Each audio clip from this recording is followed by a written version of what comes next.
I think the most important thing is the need for the U.S. presence on the global stage. We don't need to have the role we did in the Cold War or even during the Bush II administration, but we need to be present. We need to be heard. We need to be visible. We need to be engaging with global leaders to bring them in, have them voice their concerns. We voice our concerns back. Welcome to the Civic Brief with Dr. Isaiah Ike Wilson III, where complex issues meet everyday lives. Now, let's begin. So, travelers, welcome to the Civic Brief and to this special global geopolitical walkabout and talkabout. Now, today we're going to try something a little different. We're going to somewhat step off the traditional geopolitical maps. We're not going to depart from them altogether, but we're going to step a little bit untraditionally off those traditional map lines and into what we'll call fault line in the fault line confrontation zones of a compound and compounding world. From Beijing's bid to redraw the rules of multipolarity, to the reindustrializing democracies of what is increasingly becoming what we can call the compute crescent, to the civic and cultural trenches inside even our own republic, every system is now all the more, let's just call it interlocked and intersectional. Joining me for this walkabout and talkabout is Dr. Ken Weinstein, one of America's foremost thinkers on geopolitics, as well as on democratic statecraft. He is the Walter P. Stern Distinguished Fellow at the Hudson Institute, where he previously served as president and CEO. He's also a longtime advisor on transatlantic strategy, Japan-U.S. relations, and the defense of liberal democracy in an age of resurgent authoritarianism. A scholar of political philosophy by training and a practitioner of public diplomacy by experience, Ken has been a steady hand in helping policymakers translate values into viable strategy, from the Indo-Pacific to the Atlantic corridor and back again. Together, we're going to trace where power, legitimacy, and technology meet and collide, and how democratic states can still lead, hopefully can still lead, with clarity, competence, and character in an age when and where the lines between war and peace, domestic and foreign, have blurred, to say the least. So with all that, Dr. Weinstein, Ken, welcome to the Civic Brief. Wonderful to have you with us today. Delighted to be with you, Ike. Honored and looking forward to the conversation.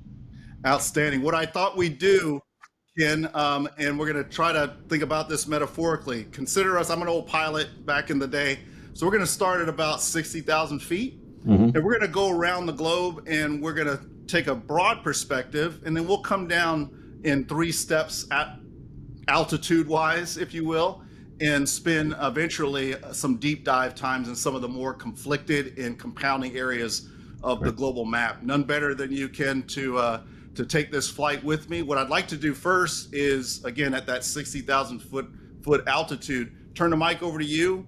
Maybe give us a little bit more texture on yourself, a little bit on the Hudson Institute. And I'd really like you to kind of frame us at that 60,000 foot altitude with a question that's frankly haunted me throughout the last 25 or so years of my own experience as a thinking doer on these topics. And here's the question: how has and how is the character of geopolitical, geoeconomic, and geosocietal competition? How is it changing? How has it changed? How is it changing? And to what consequence? And kind of in a Clint Eastwood kind of way, for good, for bad, and for ugly. What are the consequences of all that? I'll turn the mic over to you, Ken, and then we'll start our walk and talk about from there. Great. Okay. Thanks, Ike. Look, I'd say the following. First, let me say a few words about Hudson Institute. The Hudson Institute was founded in 1961 by Herman Kahn. Herman was a geostrategist, was a big thinker, someone who had this unbelievable ability to combine a kind of encyclopedic knowledge of history. He had a photographic memory, knew details of Roman history, early modern history. He really was a polymath. He was someone who was trained in both math and physics and in grand strategy. And he was someone who, as he He joined the Rand Corporation, quit graduate school at Caltech, and was originally going to head into the field of real estate development when his best friend from childhood, Sam Cohen, who is known as one of the fathers of the hydrogen bomb, said, Herman, you got to check out Rand, that you would feel so at home here. People are doing the kind of stuff that you yourself, you've done your entire life, which is, thinking big about pressing problems. And Herman spent a day at Rand, decided he wanted to join Rand, and he was there at Rand from the late 1940s until 1960 or so, at the time when Rand was really arguably the most influential American think tank, at a point when the Air Force air power really came to dominate American grand strategy, with the rise of both the Soviets and the Chinese as nuclear armed powers, and meeting the deterrence challenge that was required at the time. And Herman pioneered the use of scenarios for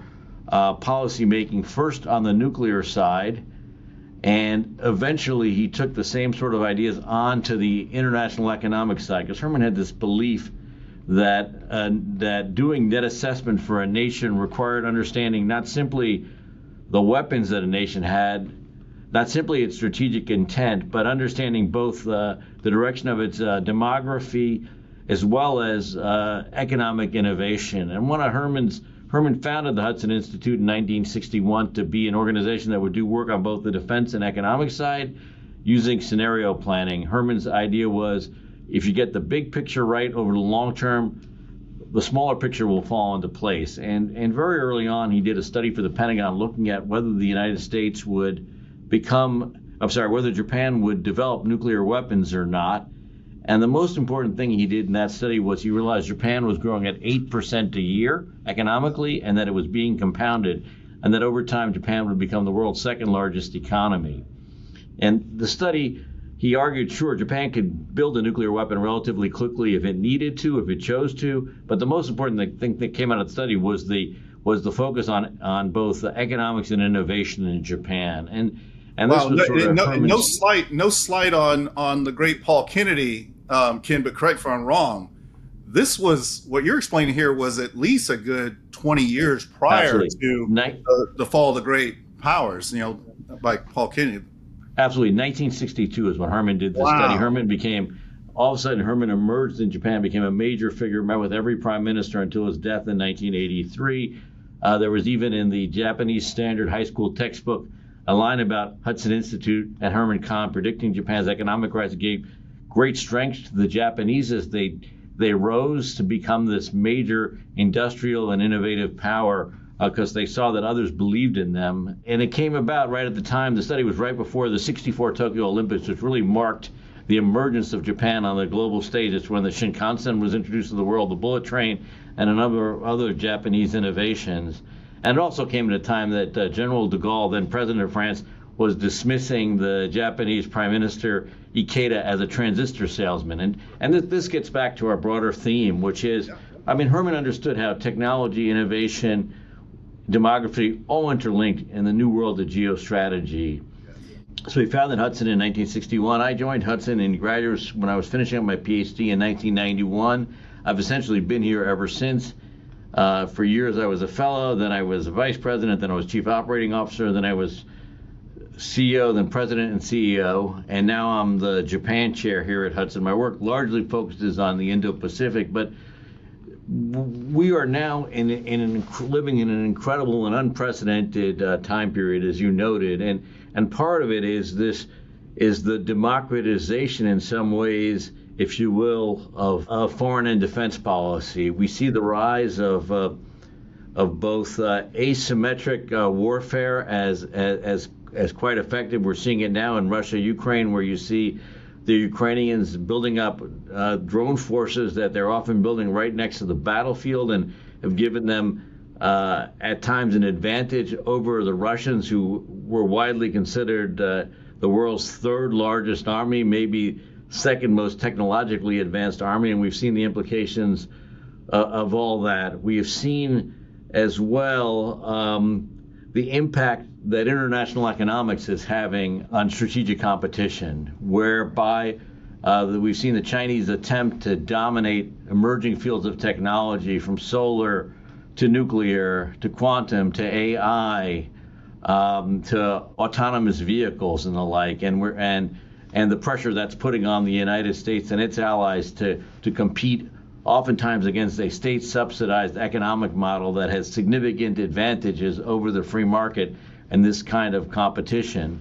And so it's a challenging moment in which at times the American deterrent has withered. We were unable to stop the Russians from going into Ukraine in either 2014 or 2022. I'd argue that the withdrawal from Afghanistan, the rapid withdrawal from Afghanistan, was a sign of major American weakness on, was that August 15th, 2021? Sure was. And then we've had the Trump administration here in Washington, and the president himself, I don't think he understands himself to be a strategic thinker. He doesn't think strategically. He hasn't read books of grand strategy.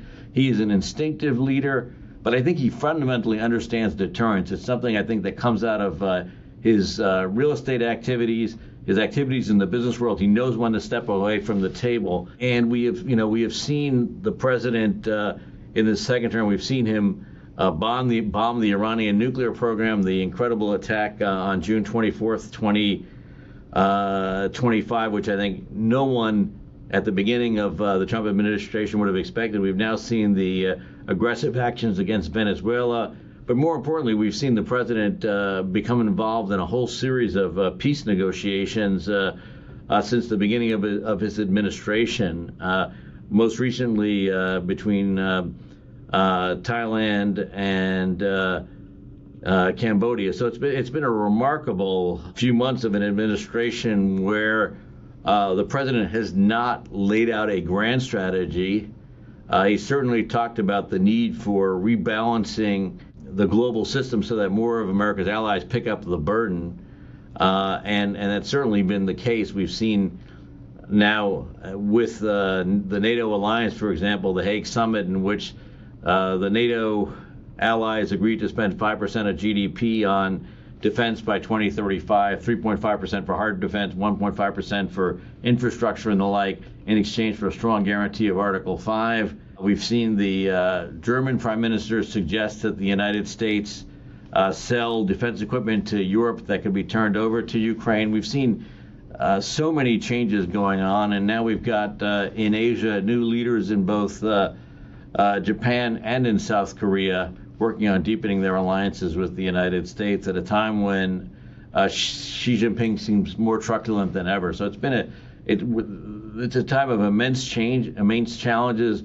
geostrategically, immense challenges on the leadership side in the sense that we've had changing leaders, and in the United States we've had a very different focus from the Trump administration than either from Trump 1 from Obama, Trump 2 from Biden. You've had the constancy of Vladimir Putin seeking to undo the collapse of the Soviet Union by trying to win back Ukraine with in an effort that has so far failed. You've got obviously the Chinese, who are focused very heavily on Taiwan and on the Scarborough Shoal. So it's been and also on this geoeconomic challenge with the United States. So it's been an extraordinary time to watch geopolitics. Hard to analyze, hard to read the tea leaves, as it were. Ken, we had talked, before going live about, using the metaphor of our global review, kind of the metaphor of a flight. I knew right off the bat you were probably going to be a better pilot on this than myself, and you have done just a fantastic job of really taking us from that 60,000 foot level and taking us around the globe and really touched on all the themes, frankly, every theme that I was hoping we were going to get to today. Let's dive in a bit. We're going to come down a bit in altitude. I want to ask you a couple of everything's going to be a follow on what you've brilliantly framed here. But what I'd like to start is kind of with a compass check and, broadly about where power actually lives now. And you've really given us a lot of texture on that as well already. But maybe 3 quick questions on this just to kind of add some texture, and then we're going to go down some levels and get into the terrain a bit. This year, 2025, and looking forward, you talked a lot about force and power. I would say particularly in terms of our president and our foreign policy under the Trump 2 administration.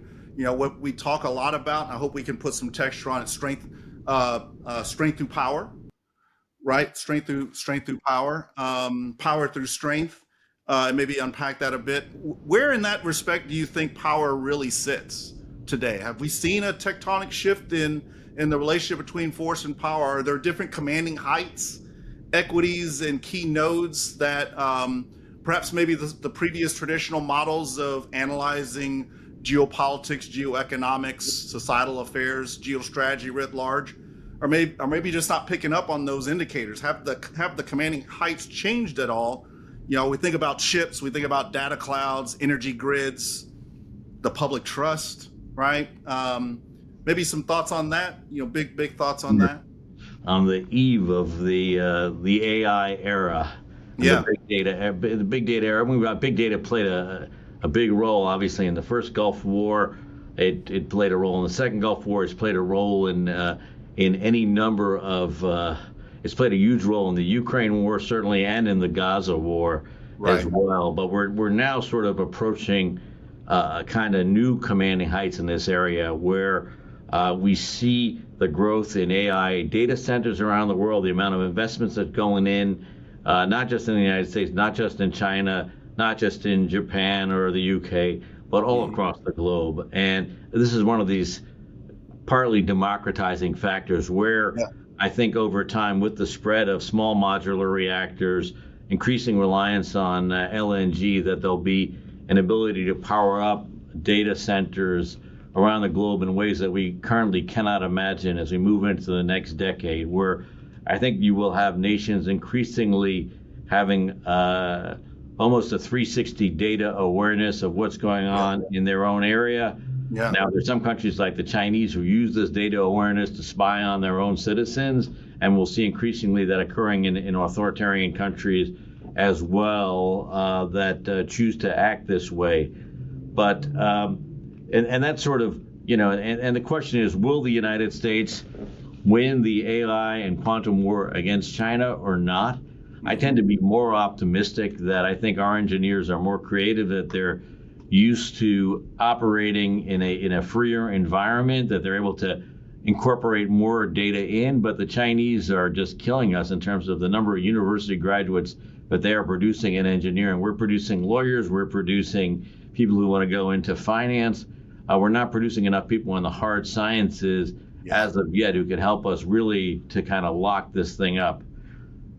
So that being that, it seems that the training queue, right? The human agency, the training and the education and training in data centers, in compute, the training and compute, those lines are queuing up, and it seems that, to your point, China is well ahead of us in that respect. By all indications, probably going to keep the lead. That's one of my main concerns. I think we still have a corner on the market on the commanding height of the centers themselves, the water and energy sources proximate to. What worries me dramatically are the exploitative pricing and the reverse engineering of our technology, and the cheap labor, and the ability for them to beat us in that competition, but also in the training queues and where they're focusing their education and training. I'm glad you emphasized that. No, I couldn't agree more with you. And it's going to be a real challenge for us moving forward in every single way possible, and particularly as we move away from a society that has been very immigrant focused. If we're going to slow down H-1B visas and the like, it's going to mean that we're going to lose some technological advantages that we obtain from bringing people into our country who are, the best of the world, the cream of the crop, people who want to come to the United States, who want to be in these tech companies. It's going to make things harder on us moving forward. At the same time, look, the Europeans are regulating themselves to death in the AI space. They really can't be partners to us. Japan is dealing with demographic changes, as is Korea. They're both dealing with massive demographic changes moving forward, shrinking populations. The Japanese lost almost 1 million people this year, which is out of 121 million people. That's a huge percentage of the population, and there's no reason to think the numbers are going to be reversed anytime soon. So you've got the big data challenge, you've got the demographic challenge, the technological challenge, the willpower challenge, and I think partly in the United States too. That I think the Chinese think of themselves as promoting their national good, and that they have a little bit of the Spartan in them that they're willing to sacrifice for the national good. I think we in the United States are willing to do that in times of crisis, but I don't think we yet recognize the crisis that we're now in, and I think that puts us at a disadvantage moving forward. But that disadvantage, as you indicated, is ameliorated by the immense natural resources we have at our own disposition. That makes things somewhat easier for us. So, I think about that in a big picture way as certainly the main challenge we face, because that's going to determine the future of warfare, as we discussed, which is increasingly autonomous, though with manned partners, but and so. It's and the ability to think big, to think creatively, strategically, to think outside the box, while mastering big data is really going to be necessary moving forward. Trying to imagine the kind of scenarios Herman Kahn thought about. Right. We're going to have to really re-engage in this area in a really significant way. So in the big picture, at the 60,000 foot level, that's how I feel. At the sort of closer to earth level, I'm somewhat more optimistic. You look at what the president did in Gaza, what the Trump administration did, the peace agreement that was reached, whereby by Hamas released 20 living Israeli prisoners. They're starting to release the bodies of the Israelis killed either on October 7th or thereafter, and the refocus of the focus now on reconstruction in Gaza. Now, I'd say the following. I think that we are now at a period of massive U.S. influence in the Middle East, a period that was unmatched, that's perhaps unmatched in decades, probably ever since Kissinger's shuttle diplomacy between Egypt, Israel, Syria, Lebanon, Jordan in the mid 1970s in both the Ford and Nixon administrations. That I think the talk of the Chinese coming into the Middle East and being dominant, or the Russians having their outposts in both Egypt and Syria, all that stuff doesn't matter now. We've seen Israel in its seventh front war against Hamas, against Hezbollah, against Iran, against Iranian proxies against the Houthis, against Iranian proxies in Iraq, etc., the West Bank. I think Israel's been immensely successful, and in turn, the United States' power in the Middle East is now at a remarkable high. And there'll be massive challenges in rebuilding Gaza and in de-radicalizing, but at this point, we're standing very strong there. And I think the president's trying to do the same thing with regard to Venezuela. The strategy of trying to interdict these ships bringing drugs into the U.S., trying to essentially put pressure on the remnants of the Maduro regime. Yeah. This is both China and Russia's greatest ally in Latin America, and arguably Iran's closest ally as well. So there's, and if that succeeds, we will have done a great deal to not just to come back as the big power in the Middle East. And we're about to have the visit of Mohammed bin Salman to Washington, a major event, all sorts of speculation about the future of the Abraham Accords, and the possibility now looking at the situation in Latin America as well, which could be a really renewed American power there. We'll see. It could backfire, but we'll have to see in the coming weeks and months.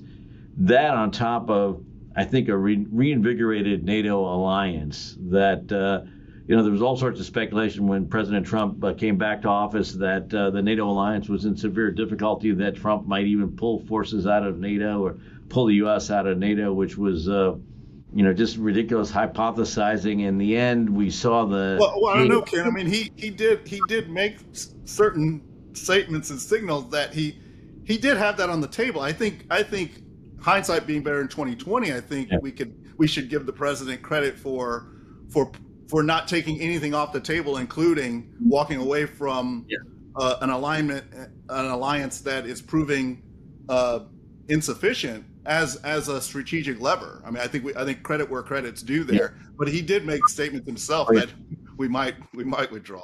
And I think that's part of Trump's MO. Donald Trump acts like a restrainer in world affairs. He acts like someone who doesn't want to be engaged internationally, so that forces others to step up and to meet their own duties. He did that with NATO. He did that with Ukraine. He offered a minimum of assistance to Ukraine in the first few months of the administration, up until the point he saw that the Europeans were willing really to arm the Ukrainians, and the Ukrainians were doing better than he expected militarily, and the tone on Ukraine shifted.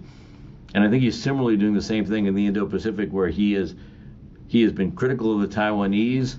He will never say what President Biden said 4 times, that we're obligated to defend Taiwan by a treaty in case of a Chinese attack. And Trump does that, I think, intentionally, because he wants the Taiwanese to understand they have to step up, that their own security is their affair primarily. We will be there to help them, but they've got to take care of themselves. And I think Trump is sort of rebalancing global alliances this way.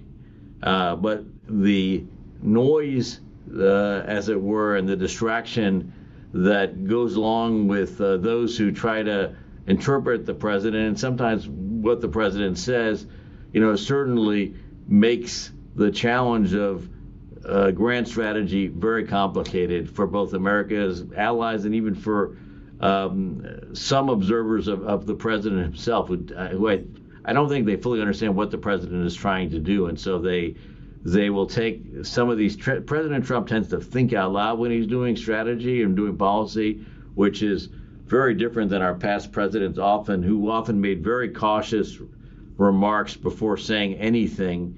Whereas the president's willing to just throw ideas on the table, whether it be Mara Gaza, whether it be, the Japanese and the South Koreans should develop nuclear weapons, as he suggested in the campaign in 2016. And so I think you've got to understand this is how the president thinks. This is his MO, and you've got to learn to roll with it. There are 3 things that come out of this phenomenal articulation.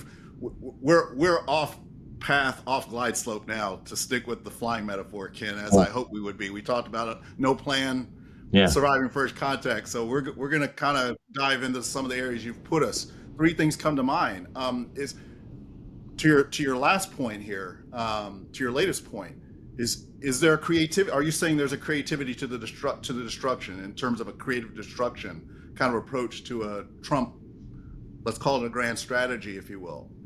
Grand strategy doesn't have to be something that is Bismarckian, laid out in script and verse on a document. It can just be the way you actually conduct business and the logic behind it. Is there a I think I'm hearing you say there is a creativity that we really don't understand quite enough behind the creative destruction of foreign policy under this administration. Oh no, I think there really is. I think the president views himself as an outsider. The president is someone who. And he did this in the real estate business. His view is, and he said this in a commencement address he gave in 2017, he views himself as an outsider. It's only outsiders who have perspective. Insiders who are within the system don't have perspective because they're busy focused on the system, on its rules, on what's going on. They don't step back and see that the system is so dysfunctional. I think, and just as he entered the world of Manhattan real estate and saw there was this place for ultra high-end real estate around Trump Tower, I think he views and sees himself as a transformative figure. He views himself as a transformative figure in international affairs, that the United States has been way too focused on pleasing our allies and partners. We've been way too altruistic in foreign and defense policy, subsidizing our allies, whether it be on trade, whether it be on defense policy. And instead, his view is first to demand reciprocity of our allies and partners, and then to bring greater focus to what the real strategic challenges are. And the president, because he's not a strategist, he wouldn't articulate things in that manner, just as he would never say, I act like a restrainer because I want to get others to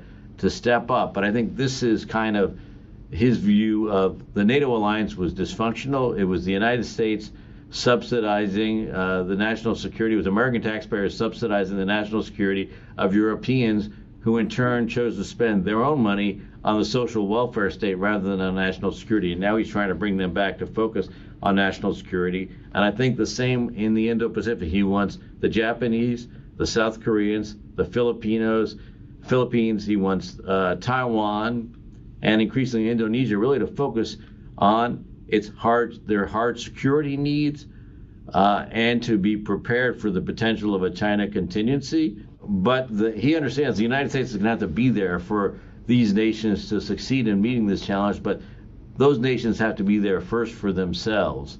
If they're not there, there's no reason for us to be there for them. And I think we're starting to see this certainly with the Japanese, who are hitting 2% of defense spending in this coming year, which is a major threshold. Yeah. We see Korea getting more serious about its own national security, talking about building some version of the Iron Dome to face the North Korea challenge. You see the Philippines, which wavered between the U.S. and China under Duterte, under Marcos, firmly in the U.S. camp. And you see the Indonesians doing more with our allies and partners in the Indo-Pacific, in particular the Japanese. So I think we're at a moment of a global rebalance in Europe, where we have the Germans all of a sudden getting very serious about, they've gotten rid of the Schuldenbremse, the constitutional debt brake on defense spending. Right.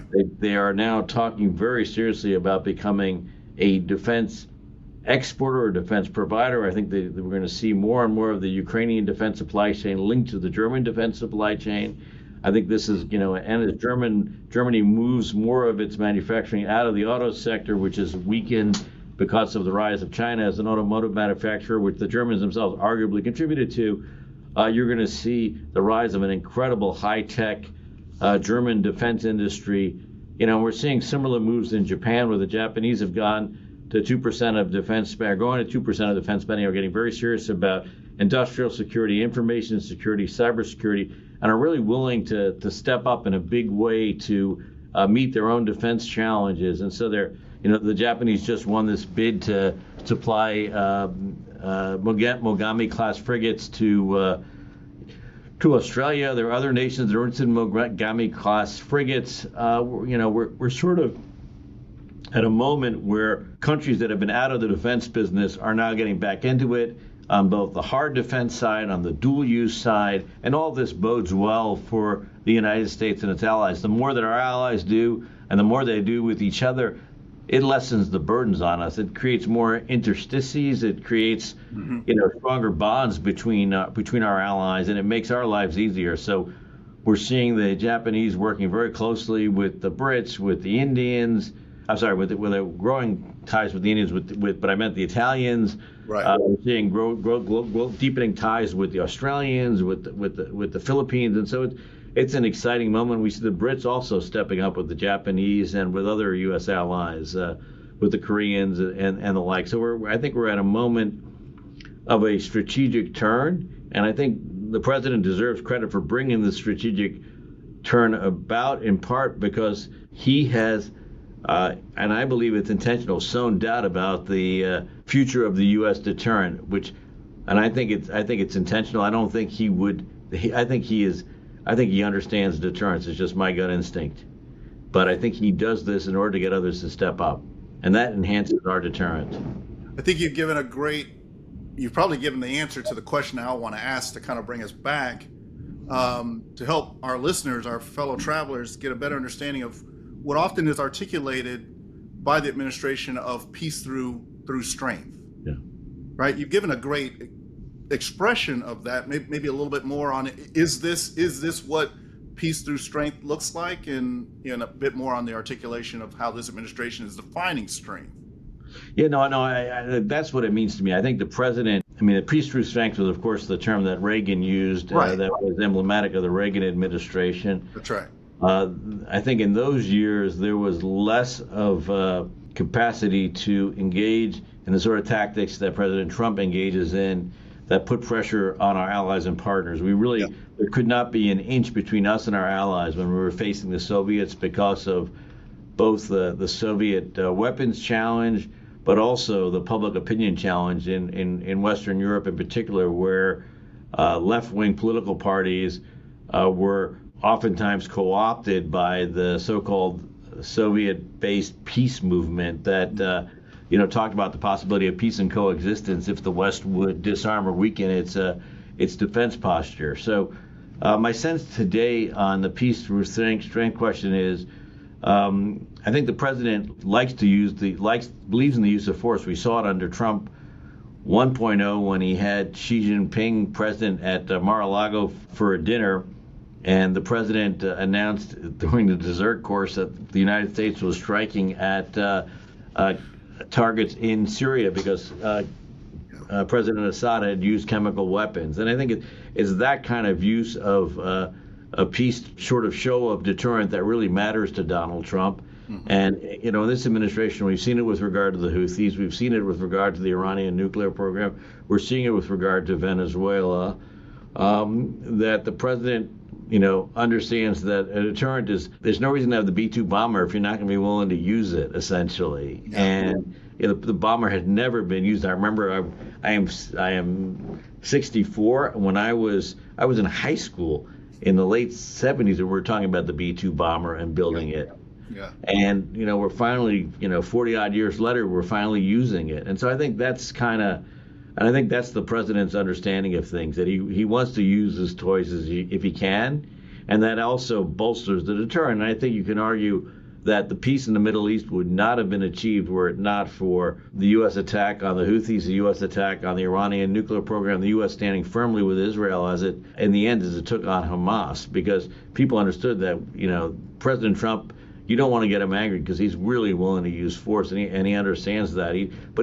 But to him, force is not the first resort. It's a kind of last resort in some ways, and we're now seeing him threaten to use force to stop the attacks on Christians in Nigeria. I doubt he'll actually get to the point where he'll want to use force in this case, but I think he's trying to send a signal to say, I will use force, so back off. And I think that's his understanding of peace through strength, which is Clausewitz's famous hypothesis of looking at national power plus willingness to use that power really determines the power of a nation. And Trump is far more willing to use power than either President Biden was, President Obama was, and more willing to use power, I think, than Bush was, for less than altruistic reasons. Bush was willing to go to Iraq because he thought he was building democracy in Iraq in addition to getting rid of programs of weapons of mass destruction.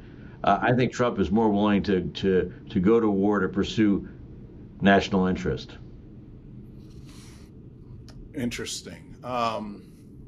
You've articulated, I think, something that we've lost in terms of our lost understanding of deterrence, theory to practice, and that is, the interrelationship between deterrence through punishment and denial, but also the importance of having a credible threat, a credible compellence threat. Yeah.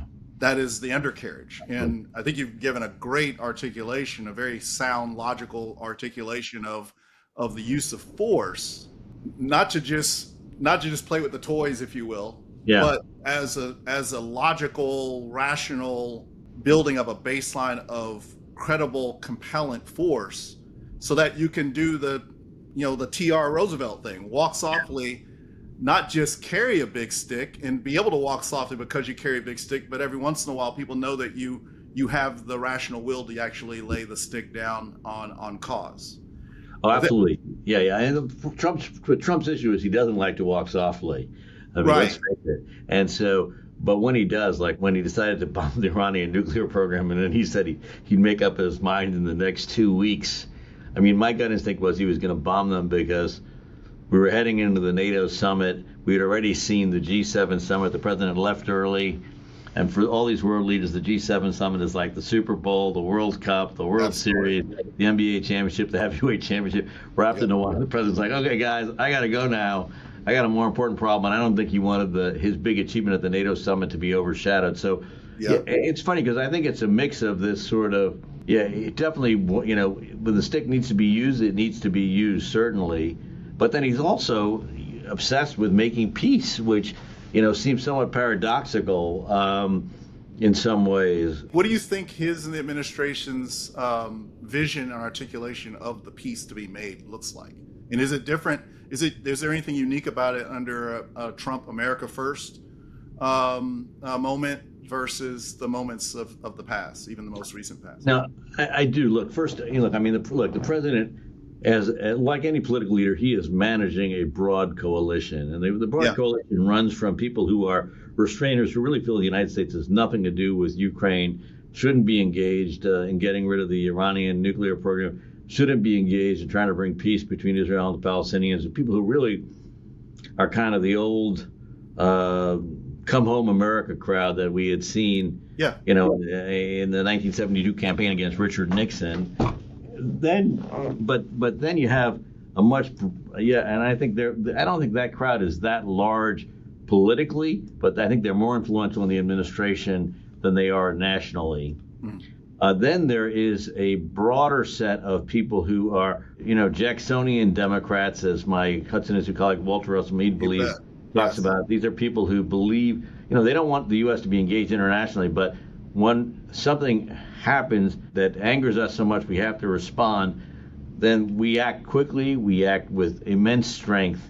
Right. And I think that's probably where most of President Trump's base is, which, firmly supported his attack on the Iranian nuclear program. I suspect they will support his actions in Venezuela and the like. But the peacekeeping, it depends on some of the peacekeeping to me is less strategic. Some of it is more strategic. So that, for example, Cambodia, Thailand. Okay, that was signing that peace agreement at the ASEAN summit was an important moment because it showed the president valued ASEAN. There were some doubts about the president's commitments to Southeast Asia. Right. There were some views that there were some arguments that his views on trade had really alienated the region. And the fact that he went to the ASEAN summit, which Joe Biden had missed, which Trump had missed in the first term, I think Obama as well hadn't gone to all the ASEAN summits.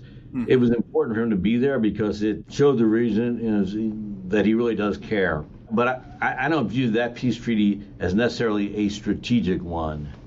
I'd argue that between Gaza and Israel, that's a strategic peace treaty because that will pave the way towards broader U.S. influence in the region. Sure. Will relieve Israel, which is one of America's most important allies, of the burden of fighting this war that for 2 years has raged at its borders, and and it also allows the president to return to his dream, which is focusing on the Abraham Accords, expanding the Abraham Accords beyond the UAE, Morocco, and Bahrain to potentially Saudi Arabia and even Qatar. So that's more of a strategic focus. I look at Ukraine. That's the other area where the president talked about peacekeeping. My sense on President Trump there is, when he looks at situations on the battlefield, at the end of the day, he sort of determines, which wars are winnable, which wars aren't, where we should be engaged, where we shouldn't be engaged. And on Ukraine, he has gone back and forth. He didn't think the Ukrainians had a path to victory. Then he thought they did. Then he thought they didn't. But his most recent articulation of what he sees in Ukraine, I think, very much fits how I understand what I think to be Trump's MO strategically, which is Trump likes to square the circle on policy options, that he doesn't, and he tends to think out loud, and his thinking will change when analyzing a policy position. So on North Korea in the first term, the big focus at first was fire and fury, and Pyongyang was sort of threatening the North Koreans that he would wipe them off the face of the earth if they went ahead with the nuclear program. But then he came in to understand that he could try to entice them with the prospect of economic development in order to get them to denuclearize. Both approaches failed, but he kind of brought the two of them together in his summits with Kim Jong-un. With regard to Iran, it was maximum pressure in the first term, but the idea was a new trade deal that would a new deal with Iran that would get rid of the nuclear program, the missile program, the regional activities and the like. That failed. And on China, he had this notion of maximum tariffs, but a new trade deal that would get rid of intellectual property theft, which you saw as the engine of China 2025. Right. In this term, where is he squaring the circle? I look at Ukraine, and to me that's a prime example. His most recent formulation on Ukraine has been telling the Ukrainians, you're going to have to give up territory, but in return you're going to get security guarantees of the kind that you never imagined you would get. Yeah. Now, these security guarantees would be primarily offered by our European allies. Right. We'd have some role in them. And to me, that is a strategic peacemaking initiative. The notion would be that we would empower our European allies to help secure the peace on the ground, understanding that Russia could not be utterly defeated at this stage, but any peace agreement would not leave Putin happy. Putin would not emerge victorious. He's barely gained any territory. Correct. In the last few years, and he's done so at a massive cost of lives in his own country. So, that's where I see things going there. To your point on the tactical, if even that, gains in terms of terrain, territory, but the strategic, if not grand strategic, gains on time. Yeah. On Putin Russia's standpoint, how do you judge this situation going forward with Putin's Russia, Putin himself still owning the clock on time, so it seems? Well, I think Putin's bet is that we in the West are going to turn our attention away. We've seen this before, where all of a sudden we get focused on, it's a strategic distraction. We get focused on Iraq, we get focused on Afghanistan, we get focused on X, Y, or Z. And that's sort of Putin's belief, is that we in the West are eventually going to get bored with this war, and that he will be able to kind of fight a war of attrition that will allow him to win. That's not the president's viewpoint as of now. I think the president and the administration has been back and forth on this, but I believe the president wants the Europeans to form some kind of a security force that could man the border between Russia and Ukraine, and with the potential air support from the United States. So that goes back and forth in sort of internal administration debates. And the idea would be that the peace would be secured primarily by the Europeans with assistance from the United States, and that this would block Putin in, and that he would not be able to fight the kind of war of attrition that he wants to fight, which will allow him one day to accumulate victories while we're not paying attention. That's not where the president is, and I think the president doesn't want to look like a fool in these kinds of negotiations. So I think we'll have to see where things end up. I mean, I don't think we're particularly close to a European security force being yet in place. Yeah. And I still think it's quite possible the president could snap on Putin, and he's taking now the point of putting sanctions on Lukoil. It's quite remarkable what he's done. I guess it's Rosneft and Lukoil. These are big steps that people who argued the president was being controlled by Putin would never have believed. And so we'll have to see how things move going forward. But I think the president has certainly shifted the tone on Ukraine and shifted the focus moving forward. You had talked, you had taken us into the train of Western Hemisphere, particularly Southern Cone, Venezuela, more pointedly. You mentioned something about the Maduro regime that I've not heard articulated across any mainstream media, and you really have to hunt for it across social media to find it. This whole factor of focus on Maduro and the Maduro regime, but Maduro as a way and means, not an in and of himself, but more in terms of the relationship that Maduro's Venezuela has had and maintains in terms of a compound relationship with Xi's China, the Ayatollah's Iran, and its proxy Hezbollah, and even Putin's Russia. Could you maybe articulate, put some more meat on the bones there? Because you just in that articulation, you enlarge the context of it opens ground for us to reconsider and hunt for and maybe find a logic in the focus on Maduro himself right now by our country, by the administration. No, I think in the first Trump administration, I think that the Venezuelan regime would have fallen, when we decided to recognize Juan Guaido as the rightful president. The election had been stolen. Yeah. But I think what the administration didn't count on was the strong support, in particular of the Russians, but the Chinese as well, for the regime. And obviously their ties to Iran as well, that were critical, and that allowed, and it was it's sort of a means of asymmetric warfare in some ways, to at low cost to bolster a real irritant for the United States, and to use that irritant to ship drugs, ship fentanyl and other things into the United States at low cost. And I think the president's calling this bluff now.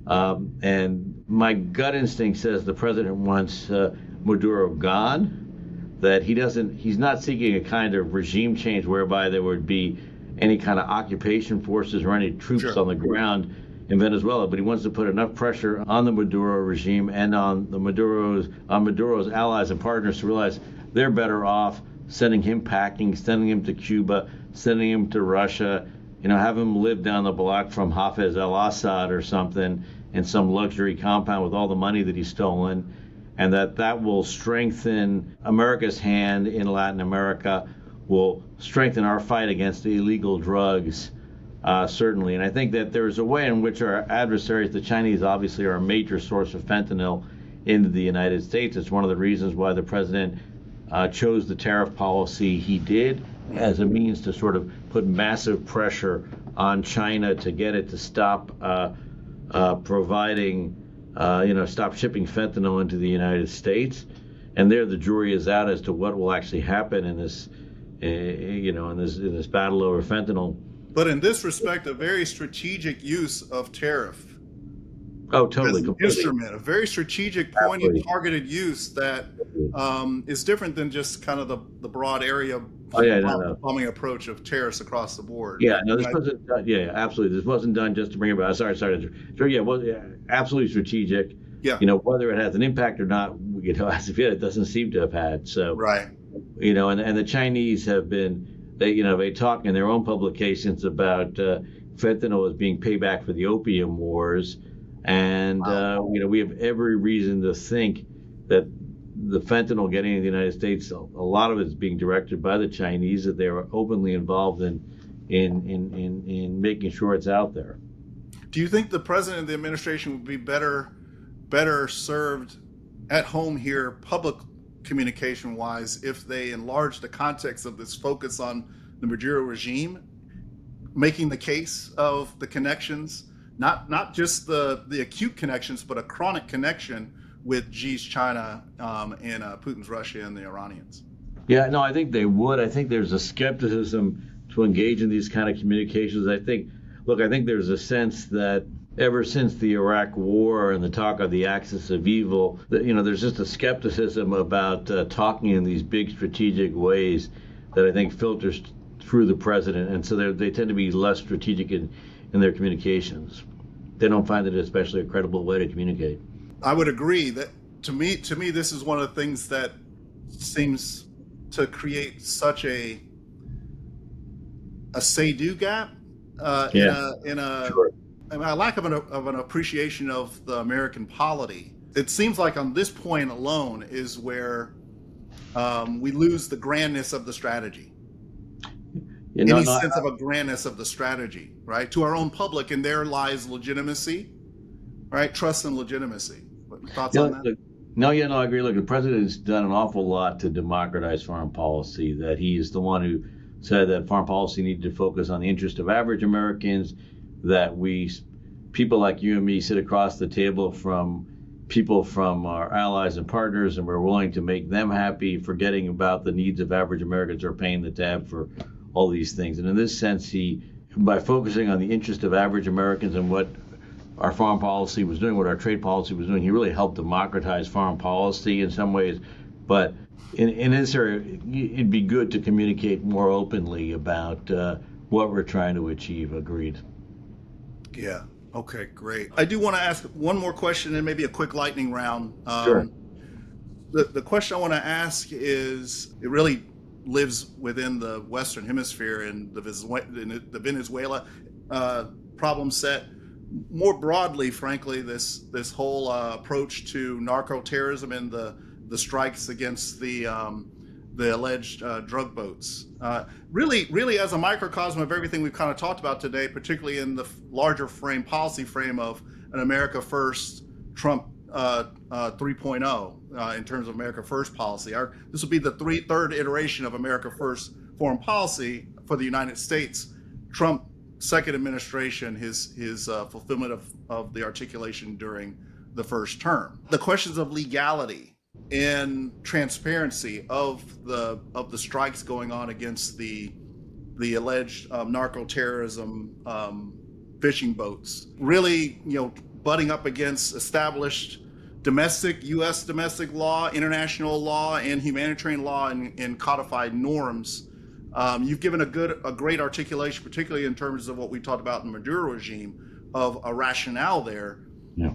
A bit of a strategic communication gap, to put it kindly and fairly, that is really kind of allowing a situation to be framed to where the United States seems to, or can be perceived to be taking actions, do as I say, not as I do, in terms of being the keeper as the superpower and the hegemon, if you will, the global leading power, establishing a lot of these rules, domestic and international rules and norms. Seems the tactical wins could come at a theater strategic and even more grand strategic major cost. The longer this goes on without in what is perceived to be a counter to the transparency of our legal processes and legal regimens and regimes. So hopefully I articulated that plain enough for you to get my meaning there. Yeah, no, look, I think the president's view on this is that international law serves as a deterrent to the United States taking action. That international law is promoted by nations that are not the United States, that it is ignored by our enemies. When China's sending fentanyl to the United States, who the hell is complaining about international law? When Venezuela is sending narcotics, who's complaining about international law? And that international law is only complained about by those who seek to weaken us. And I think that's his vision of the weakness of international law, that it really does inhibit us, that it prevents the United States from being the United States. So I think that's how the president feels about international law, and I actually don't think he's wrong on that.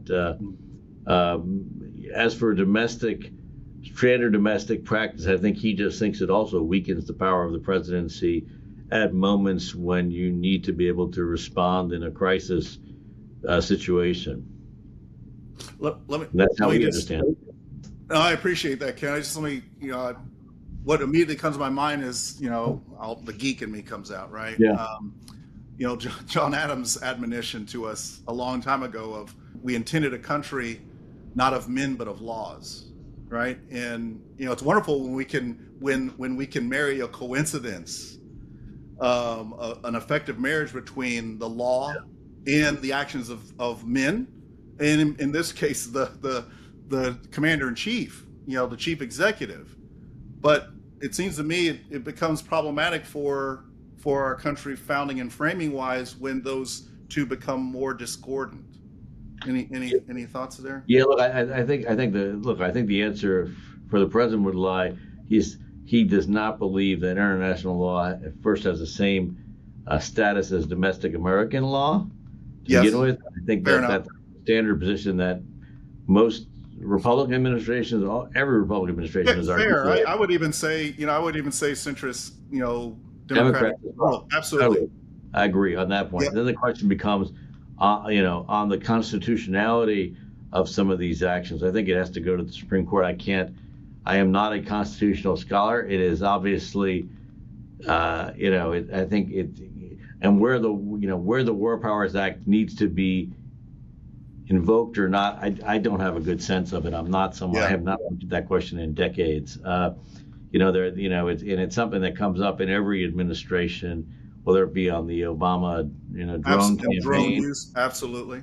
So it's something that, my instinct is that the situation in Venezuela is not an action of war in quite the same way. It is. I view it more as a police action. In my mind, that doesn't. But I could be understating its magnitude. I don't view it. It's not as I don't view it as some massive deployment of U.S. troops. I view it as very targeted. But I'm willing to be convinced otherwise. No, that's kind of where I land as well. I mean, you called it what I think it is as well, more of a major policing action. But we have policing rules. Yeah. Not lethal strike. And the lack of just the opaqueness, right? I don't want to put this completely on the administration. The opaqueness, the complexity and the opaqueness of the situation in and of itself, the natural opaqueness of it, which makes it very difficult to determine friendly foe, right? And to adjudicate that, and then the point on the courts, absolutely, no doubt that the law has a restraining factor in enabling, but a restraining factor on use of force. It's that Madisonian, check on power, failsafe, regardless of whether it's a blue administration or a red administration. And every president and every office of the presidency has pushed back against that restraining factor. Just with the opaqueness of it, it seems like our nation's kind of lost in the gray space on this right now, on what is legal and right, and what is as a war action versus a police action. We're kind of lost in that trade space, and there lies our sense of self-identity of what kind of nation we are. Mm-hmm. Is this about killing for cause, or is this about a just war type of justification for the actions we're taking and everything that lies in between? We're not going to get to any answers on this one, but at least for our listeners, our fellow travelers, I wanted to at least articulate. I'm glad we found one spot, Ken, in our global flyover, where we don't have as many, between the two of us, we don't have as many answers, if any on this. We can see the need, we can see the logic behind pushing against the restraining factor. I think subconsciously we as a nation are actually not articulating, but I think our sense is there a goodness in sometimes having a restraint through law, and in the realities of the business lag of legal adjudications, right? The court, this will eventually reach our courts, our Supreme Court. They will adjudicate on it in terms of its justness and legality. But we know that it's just like in economics, there'll be a business lag to that, and it'll come after the fact of our doing. And then we've got to reconcile with the good, bad, and ugly of actions taken, and whether or not they had a tactical, even a strategic, tangible, material, positive return, but at what cost to the soul of America. I think that's just, I think regardless of where people stand on the ideological spectrum, at least what you and I have done and just this back and forth on this subject kind of frame the complexity a little bit, so that people at least can feel a little bit more comfortable in the ambiguity. No, I think everybody is dealing with this at a strategic level, at a tactical level, trying to make sense of things. Absolutely. Exactly. Real quick lightning round. I want to ask you pointed things. This may be it's gonna be a fun question, but may not be completely fair, Ken. I hate to put you on the spot, but I'm going to do it anyway. Thinking about indicators, not what I'll call not adjectives, real measurable indicators. Ken, leave us with one concrete indicator, something measurable that you'll be watching for in the next quarter as we go forward with Ukraine. What's a measurable indicator there? Oh, I think the measurable indicator is how much U.S. weaponry is the president willing to provide the Ukrainians via the Europeans. Yes. And particularly the long-range strike equipment. If he really is willing to go much more seriously into long-range strike equipment, I think it's a recognition that Ukraine could actually win this thing, or that we're with the Ukrainians for the long run, and that's clear. Period. I'm gonna add on to you. You don't have to accept my add-on, but what I'm very interested in, frankly, a little excited about, is this width and through the Europeans approach, this indirect method. The ability for that to also help us solve our Western defense industrial base puzzle and problem, because we'll actually be able to small d democratize and diversify the arsenal of democracies, plural, not singular, through this kind of method and approach, which I think is what would reinforce our U.S. and Western-wide commanding height in terms of defense industrial production capacity. So very excited there.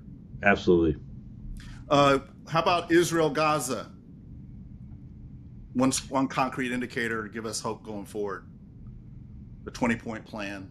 To me, the key thing is what role Hamas is going to have moving forward. Are they, there's going to clearly be right now two enclaves in Gaza, one that is closer to geographically to Israel, that is going to be free of Hamas in terms of the government. And the question becomes just how big is that second enclave, and just how big is Hamas's role there.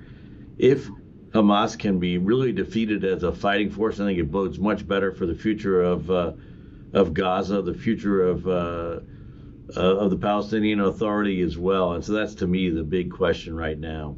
And I guess the second big question is sort of what role the UAE and the Saudis play in de-radicalizing in that first enclave closer to Israel. If they have both succeeded at de-radicalizing their own nations to a degree that one would never have expected, particularly in the case of the Saudis, from the moment of 9/11 on, building sports stadiums, building golf courses, movie theaters, women driving. And the question is, can the same be achieved in Gaza? Those are, I guess, the two. So I gave you two answers. Sorry. That's great. I'm going to give you a question. I may have the history a bit wrong here, but wasn't it around 1982, Lebanon, when the solution that we ended up crafting with the international community to deal with ridding the problem set, the civil war, the compound civil war of Arafat and the PLO fighters? I think there were 3,000 to 5,000 fighters left. Was some type of exodus plan and a safe haven exile for... We brought them to Libya, and then we let them back in during the Oslo process, which was just absolutely stupid. Do you see any similar, most similar case play here in this scenario? No, not at all. I think the lesson learned from that experience is do not let these people, do not take Hamas people, let them go somewhere and then bring them back. I think Israel is applying the Munich rule, which is anybody involved in the 72 Munich massacre would pay the price. Unfortunately, some people who were not involved in it were killed by accident. But I think that's what's going to happen here. How about the real tough one, Taiwan, South China Sea? Look, in the next quarter, what I'm looking for is U.S.-Japan engagement with regard to Taiwan. I think Prime Minister Takaichi has emerged as a strong U.S. ally, as a strong voice on Taiwan and on China in the Indo-Pacific. Her chief cabinet secretary, Minoru Kihara, in his first press conference, talked about the need to deepen Taiwanese-Japanese relations. They do not have official relations between the two countries, but to the extent that the Taiwanese and the Japanese are willing to work on security issues together in a highly sensitive and classified manner, the better it is for the United States, the better it is for the future of Taiwan. And so, and I also think Takaichi has the ear of the president and can also bend his ear on the Taiwan question. So I'm more optimistic there.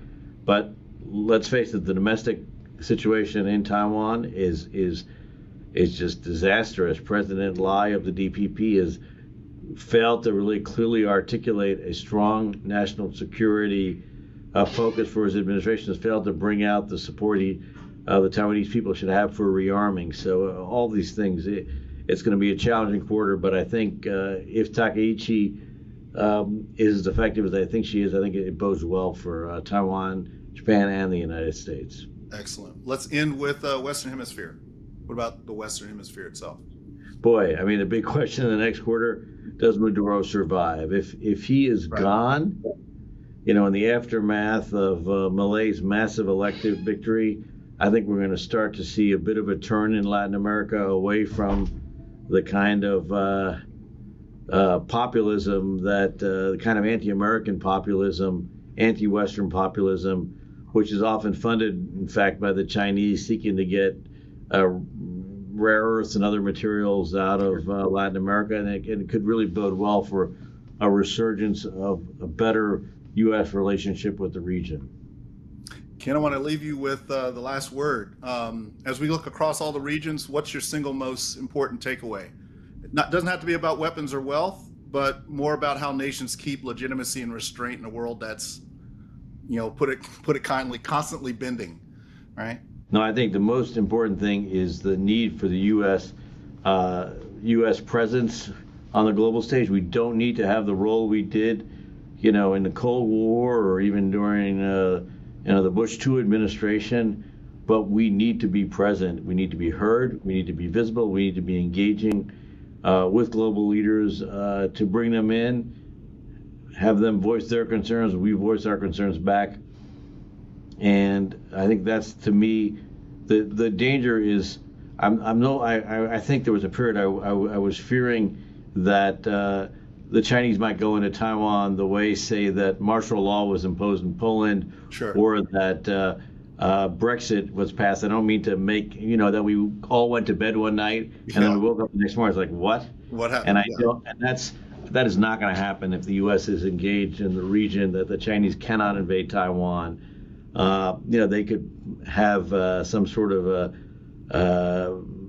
internal action where they pull a coup. Exactly. But external invasion is increasingly less likely, and U.S. engagement is critical to that. And I think that's the single most dangerous thing on the world stage right now. So the more the U.S. is engaged, the stronger Taiwan will be, the stronger our allies will be, the weaker our adversaries will be. And I think the president, to his credit, remains deeply engaged on all sorts of critical issues from the Middle East to Ukraine to the Indo-Pacific and beyond. Well, Ken, Dr. Weinstein, I knew this was going to be a phenomenal global walkabout and talk about. I also knew we were going to deviate from original set plan right off the get-go, and I'm so glad we did. Thanks so much. Always great to have an opportunity to learn with you and from you. Ken, thanks so much for joining us on the Civic Brief. Well, thank you, Ike. Looking forward to seeing you down the road, and thoroughly enjoyed this. Definitely, both of us exercising our brain muscles. We can go take a breather for a bit. Thanks Definitely. so much. Absolutely. Take care. Great to see you. Stay well. Good to see you. Bye.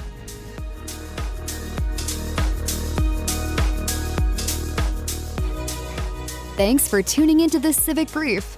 Got questions, insights, or ideas? Join us at thecivicbrief.com to continue the dialogue. Subscribe, share, and be part of shaping the future, one brief at a time.